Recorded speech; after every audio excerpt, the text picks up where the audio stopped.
유대인으로 1세기 때 오신 하나님을 예수님이라고 부릅니다. 이런 제목이에요. 오늘은 성탄주일입니다. 성탄이라고 하는 것이 뭐냐? 하나님께서 인간을 죄에서 구원하시려고 사람의 몸을 입으시고 이 땅에 아기로 태어나신 날, 이 날을 우리는 성탄이다 이렇게 부르죠. 하나님이 사람의 몸을 입으셨고 오기 때문에 그분은 죄가 없으시다. 유일하게도 이 세상을 살면서 죄 없으신 분으로 사셨다. 그래서 우리의 모든 죄를 대신 지시고 대속할 모든 자격을 갖추신 분이시다. 그리고 십자가에 마침내 한 마리의 어린 양이 속죄제물로 드려지는 것처럼 자신을 피와 살을 내어주시고 죽으심을 통하여 대속을 완성하셨다. 부활하심을 통해서 이 사실을 믿는 모든 사람들에게 너는 의롭다 이렇게 하셨고 지금은 하늘 보좌에 계신다 하는 거죠. 예수님이 태어날 때 자기 백성인 유대인들의 상황이 어땠느냐? 로마의 식민지가 돼서 과도한 세금 때문에 몸살을 앓고 있는 것이 바로 유대인들의 형편이었죠. 반대로 그 당시 로마 제국은 문화면 문화, 군사면 군사, 경제면 경제, 세계 그 어느 나라도 따라잡을 수 없을 만큼 모든 분야에서 승승장구하는 제국이 바로 로마였었다는 거죠. 예수님이 공생애를 시작하셨을 때 사회적인 문제가 식민지 하에 있었으니까 얼마나 많았겠어요. 헤롯의 열심당원들이 있잖아요. 이들이 로마를 상대로 해서 얼마나 피 터지는 그런 전투를 벌이고, 그런데 예수님은 오셔가지고 너무나도 철저하게 종교적이셨다. 이스라엘과 로마의 충돌에 대해서도 사회적인 많은 산재한 문제에 대해서도 예수님은 일절 말이 없으셨다. 그가 선포하여 사람들로 듣게 된 것이 뭐냐? 하나님의 나라였었다는 것. 하나님과의 화평이었었다는 것. 그리고 이웃을 사랑하는 것. 이 세 가지를 북쪽 갈릴리에서도 가운데의 지경인 사마리아에서도 남쪽인 유대 땅에서도 그리고 주변의 이방 나라인 시돈 땅에서도 예수님이 외친 것은 하나님의 나라, 하나님과의 화평, 이웃과의 사랑. 하나님의 나라가 가까이 왔으니 회개를 촉구했고, 그리고 많은 병든 자들을 그분은 고치시는데 모든 시간들을 다 할애하셨다. 1세기 때 유대인으로 오셨던 예수님에 대해서 좀 더 살펴볼까요? 하나님이 사람으로 오셨을 때 마리아는 성령으로 잉태하시는 아기 예수님을 위해서 자신의 아기 집을 기꺼이 빌려드립니다. 내어드리죠. 이렇게 해서 예수님이 한국 사람으로 오신 게 아니고 미국 사람으로 또 오신 게 아니고 예수님은 철저하게 유대인으로 탄생하게 되셨어요. 이렇게 유대인으로서 성장하신 예수님은 공생애를 시작하면서 유대인답게 하나님의 말씀을 기준으로 해서 살아가는 그 유대인들답게 하나님의 말씀을 끄집어서 교훈을 하셨어요. 유대인들이 누굽니까? 이스라엘의 12지파 중에 유다 족속을 통해서 메시아가 오신다. 어느새 사람들은 이스라엘 족속을 유태인, 유대인 이렇게 부르게 됐죠.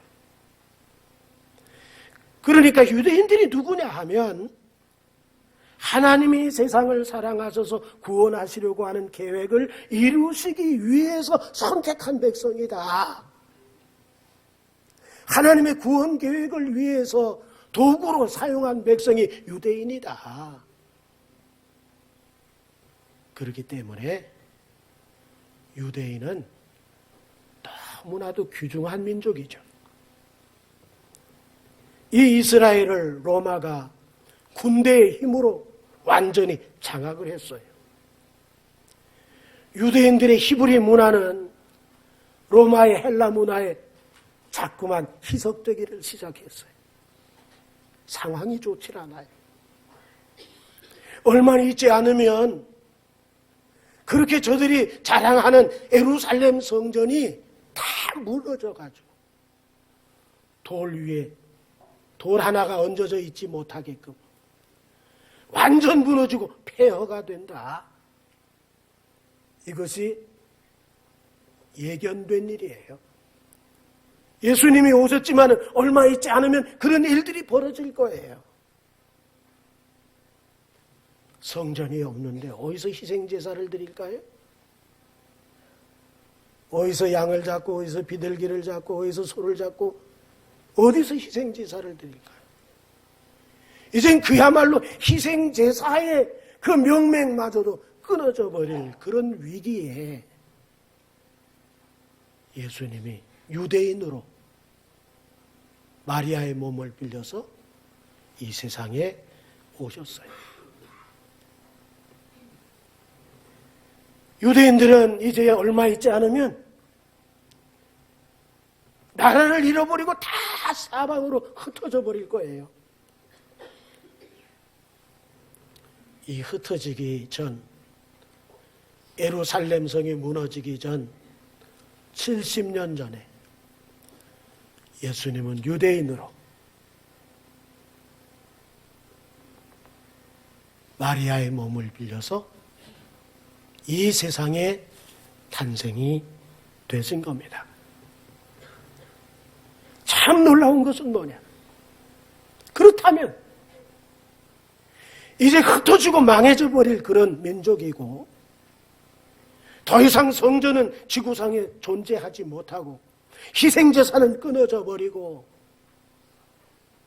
이런 민족을 통해서 복음이 세계까지 들어간다? 어느 누가 생각해봐도 이건 아니야. 로마라면 몰라도 말이지. 로마를 들어서 하나님이 역사하셨으면은 복음이 더 깊게 넓게 그렇게 전해졌을 건데 하필이면 다 망하고 찌들어져 가는 흩어져 버릴 민족을 들어서 하나님이 세계 복음을 심겠다? 이거 아니야. 이런 암울한 시기에 예수님이 유대인으로 이 세상에 태어나셨습니다. 그런데 지금 어떻습니까? 극동아시아인 대한민국에 예수 십자가가 없는 곳이 없잖아요. 예수 믿는 사람들이 다 성경 찬송 끼고 주일날이면 교회를 찾아 나오지 않습니까? 망하고 흩어지는 그 겉모습이 중요한 것이 아니라 하나님의 역사가 위대한 것이구나.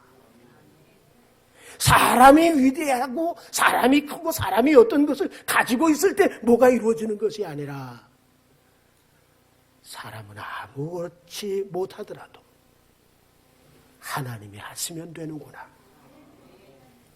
너무나 귀한 사실을 예수님 탄생에서 우리는 발견하지 않을 수가 없는 거죠.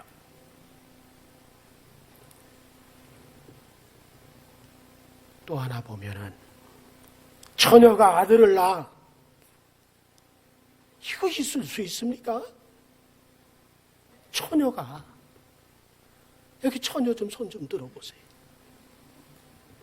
어떻게 아이를 낳는다는 거예요?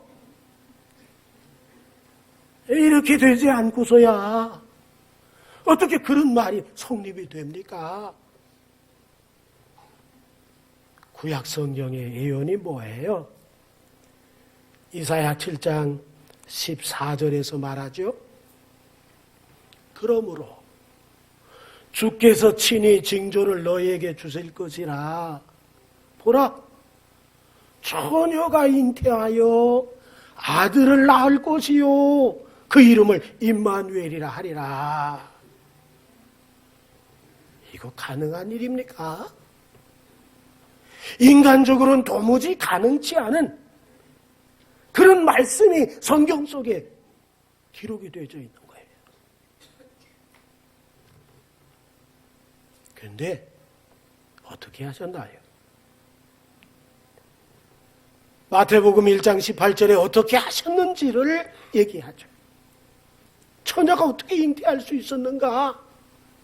어떻게 되셨대요? 예수 그리스도의 나심은 이러하니라. 그의 어머니 마리아가 요셉과 약혼만 해서 동거하기 전에 무엇으로 잉태됐다고요? 성령으로 잉태된 것이 나타난 것이 임신이야. 사람의 방법으로가 아니구나. 사람의 힘으로가 아니구나. 하나님의 능으로 되어졌구나. 이게 예수 탄생이에요. 도무지 인간적인 방법으로는 예수님 유대인으로 오실 수가 없어.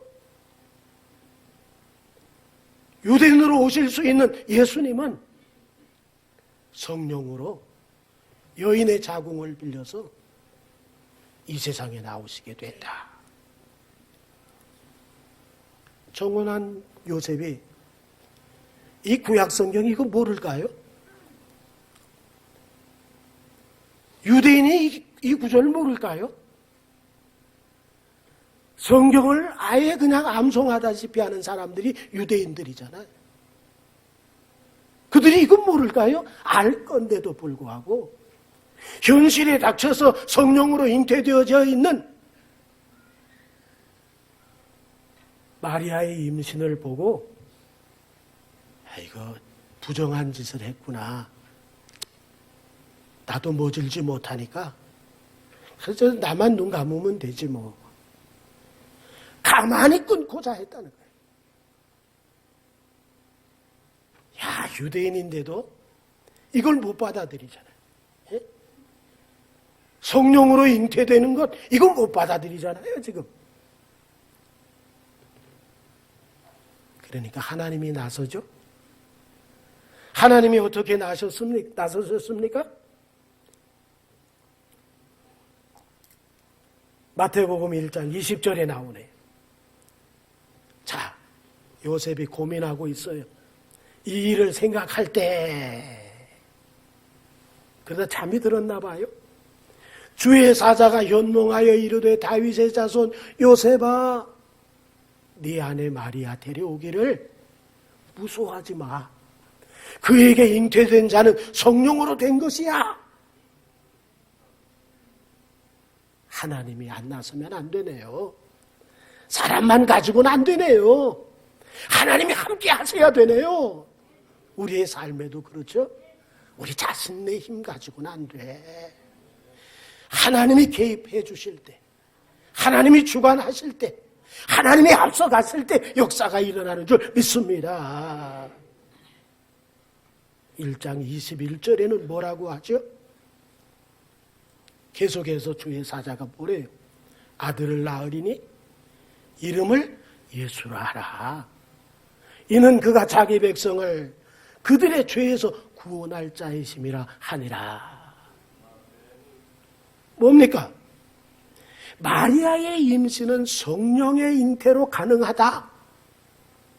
출생할 이의 성별은 남자다. 그 이름을 예수라 해라. 예수가 이 세상에 오신 목적이 있다. 하나님이 나서서 가르쳐 주셨어요. 그러니까 되는 거예요. 우린 하나님이 함께 해야만 되는 사람들. 아멘. 안 될 게 없는 사람들이 우리죠. 불가능이 없는 사람들이 우리죠. 하나님이 하시면 되는 일이죠. 그 다음 또 보세요.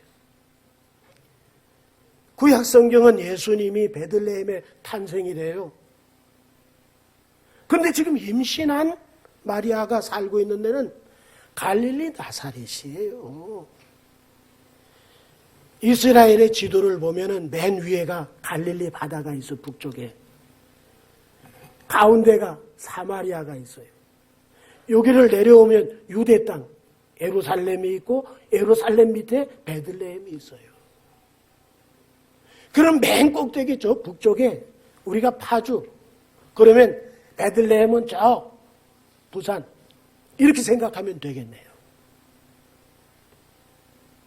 그러면 지금 나사렛에서 살고 있는 그 마리아가 임신해서 아이를 낳아야 되는데 부산 갈 일이 있어요? 부산 갈 일이 뭐가 있어요? 아이 낳아야 자기 동네에서 낳겠지. 자기 동네에서 낳을 수밖에 없어요. 그러면 베들레헴에서 나신다, 이게 돼요, 안 돼요? 이 예언이 맞아요, 안 맞아요? 안 맞게 된다 이 말이에요. 되게 하시려면 어떻게 해야죠? 가야지. 누가 가야죠? 요셉만 가고 마리아는 너 여기서 나 그러면 돼요, 안 돼요? 이것도 안 되지. 어떻게 해야 돼요? 다 같이 내려가야지. 어떻게 해서 내려가게 됐느냐? 하나님이 또 개입하세요. 수리아 총독이 로마의 세금을 잘 걷어서 내려고 하니까 호족 제도를 사용을 했어요. 이 호족 제도를 하니까 얼마나 세금을 끌어내는데 효율적인지 몰라. 이게 로마 강요 회의에서 이게 얘기가 된 거예요. 그래? 그렇다면 유대인들에게도 이 호족 제도를 사용하자. 그래서 가이사 아구스도라고 하는 황제가 명령을 내렸어요. 고향 땅으로 내려가서 호족을 하도록 몇 날, 며칠, 몇 시까지. 임신했지만은 로마 황제의 명령을 어길 수 있어요? 어길 수가 없어요. 그래서 요셉과 함께 마리아는 저가 아니지. 우리 파주에서 저 부산까지 무슨 교통수단이 있어요. 에? 기껏해야 노새 하나 끌고 가는 것이지. 걸어서 몇 달을 걸어서 내려갈 거예요. 임신한 놈을 이끌고. 참 놀랍죠. 하나님이 하시는 일이. 세상의 역사가 돌아가고 있는 것 같지만 그 위에 그 일을 이루시는 분은 하나님이시다. 할렐루야. 사람들이 하는 것 같지만은 그 위에 하나님이 역사하신다. 예? 분명히 파주에서 아이를 낳을 텐데 부산에서 아이를 낳을 필요가 없는데 부득불 내려가지 않으면 안 되는 그런 환경을 로마 황제가 만들어버렸어요. 그 위에 누가 계시다? 하나님이 계시다. 그래서 어떻게 됐어요? 미가서 5장 2절 어떻게 됐어요? 베들레헴 에브라다야 너는 유다 족속 중에 작을지라도 이스라엘을 다스릴 자가 네게서 내게로 나올 것이라. 그의 근본은 상고의 영원에 있느니라. 그래서 이 말씀이 이래서 이루어졌구나. 예? 얼마나 놀라운 일이에요. 예? 베들레헴에 이스라엘을 다스릴 자가 태어난다고 하는데 그가 누구시냐? 그 근본으로 말할 것 같으면 뭐라고 해요? 상고래요. 주상전하, 옥황상제. 거기 다 뭐가 들어가? 상자가 들어가잖아요. 임금이에요. 상고는 뭐예요? 가장 높은 곳의 임금이야. 뭐예요? 하늘 임금이야. 하늘 임금이 태어나기를 어디서 태어나는 거예요? 베들레헴에서 태어난다. 네?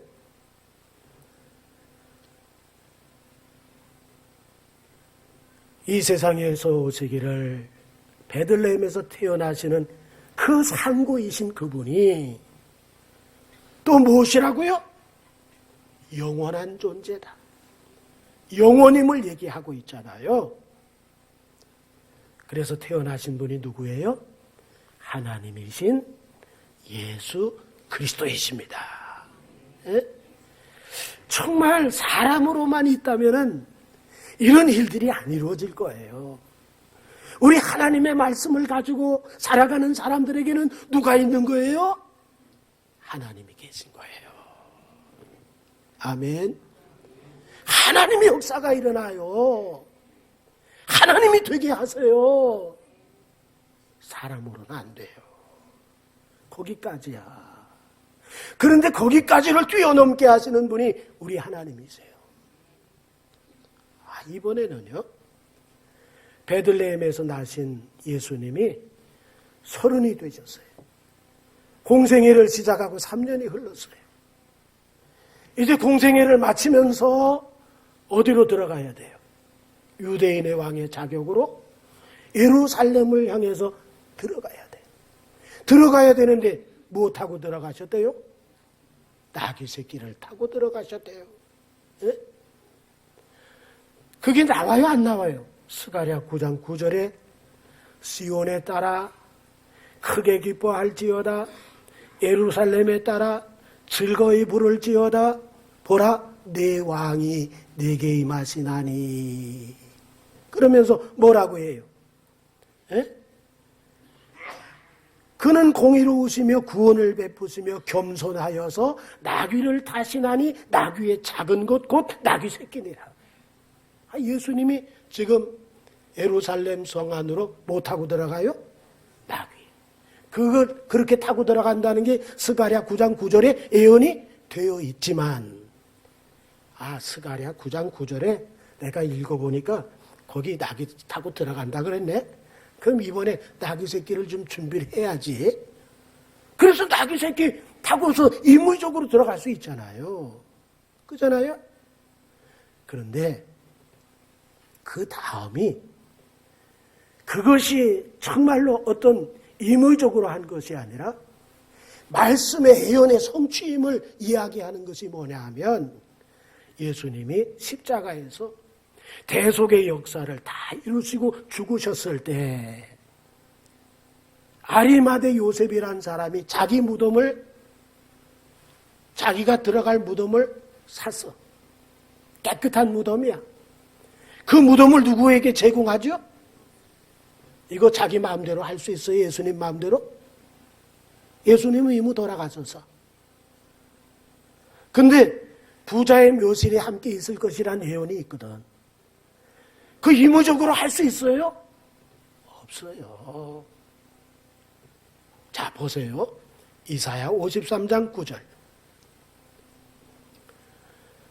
그는 강포를 행하지 아니하였고 그의 입에 거짓이 없었으나 그의 무덤이 누구들과? 좌우에 누가 있어요? 강도들이 있었잖아요. 그 다음에 그의 무덤이 악인들과 함께 있었으며 그가 죽은 후에 누구와 함께 있도다? 부자와. 부자의 묘실에 그가 있는 거예요. 자, 이것이 어떻게 이루어지는가? 정말 놀랍죠? 자, 마가복음 15장 43절을 보세요. 아리마대 사람 요셉이 와서 어떻게? 누구에게?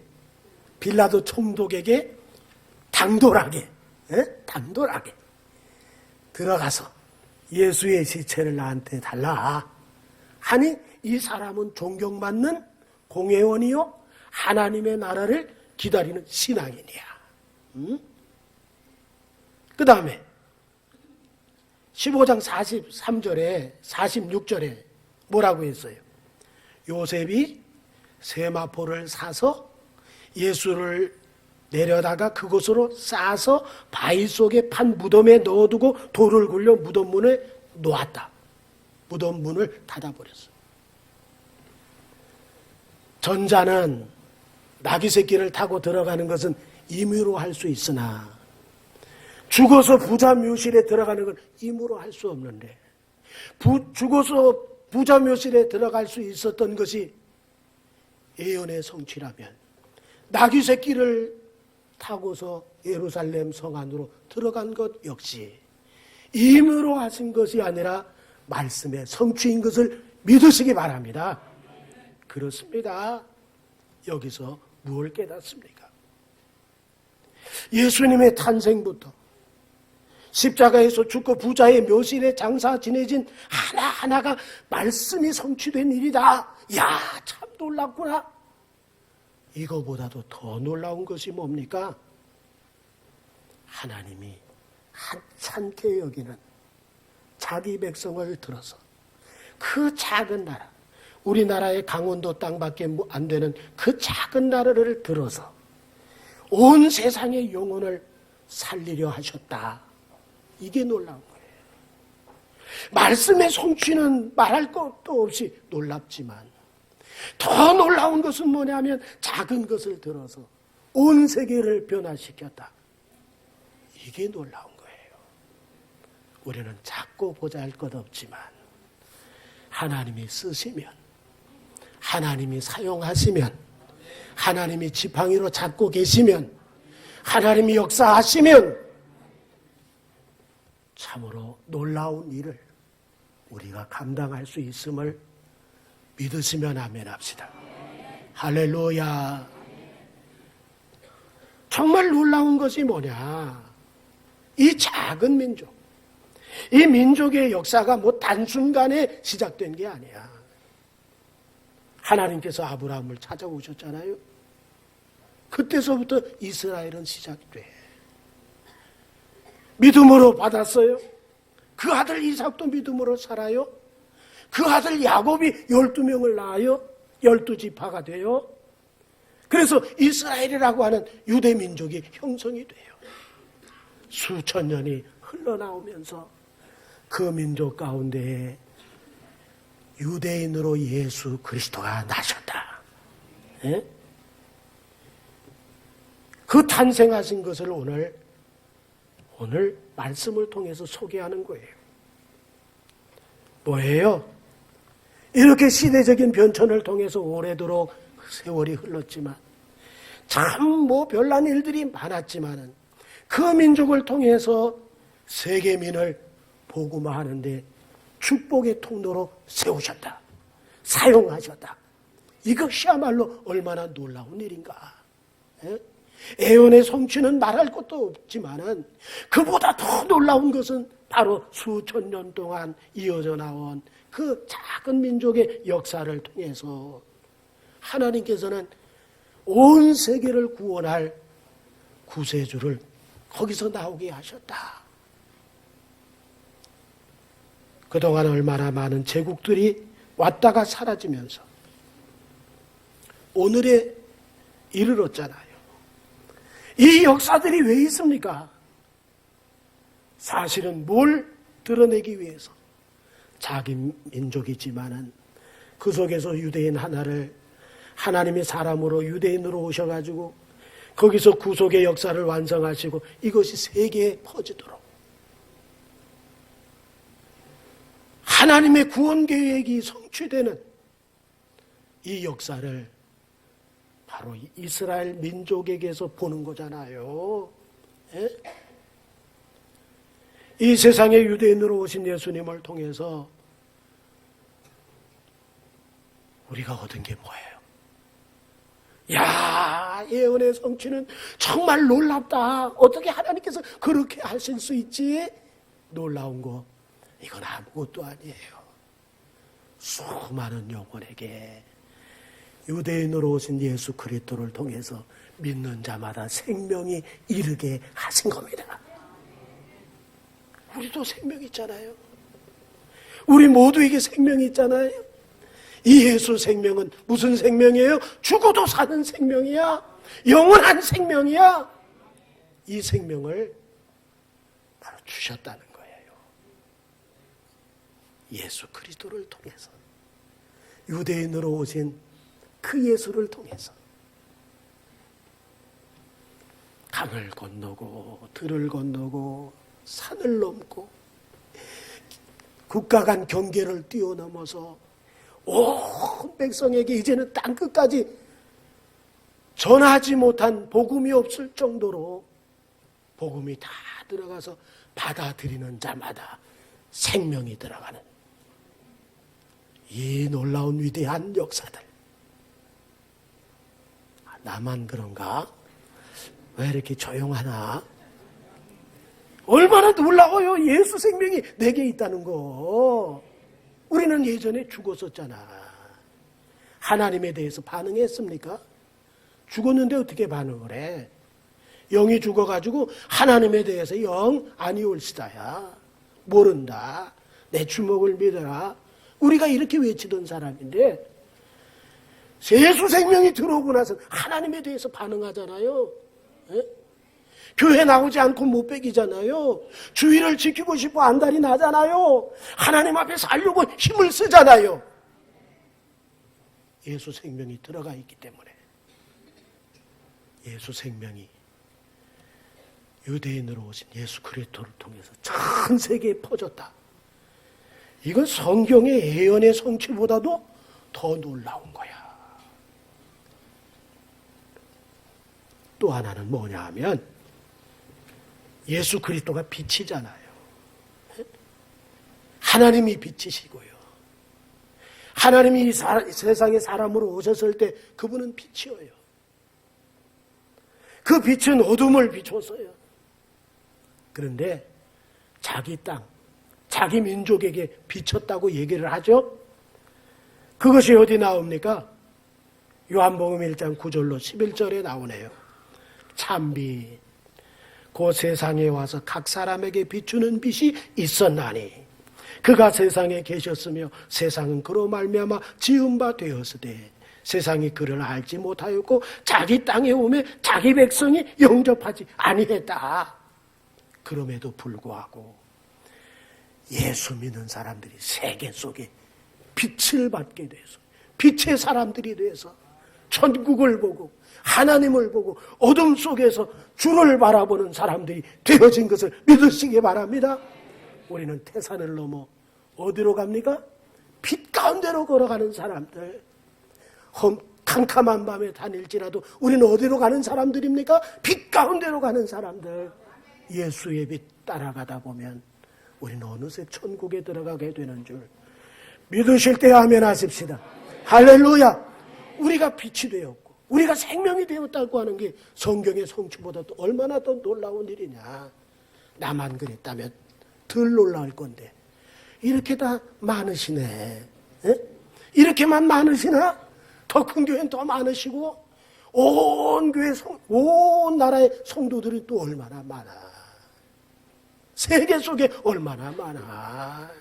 그들이 생명이 되었고 그들이 빛이 되었다는 게 얼마나 놀라운 기적이에요. 유대 땅에 유대인으로 이 세상에 오신 날, 그게 성탄이고 그분이 오셔서 이루신 일 다 악조건이야. 너무나 암울해. 그렇지만 그것을 뛰어넘어서 세계 속에 우리까지 들어가서 예수 생명 함께 되고 예수 빛으로 살게 되니 이것이 능력의 이적인 줄로 믿습니다. 하나님이 하시면 못할 게 어디 있어. 기도하겠습니다. 하나님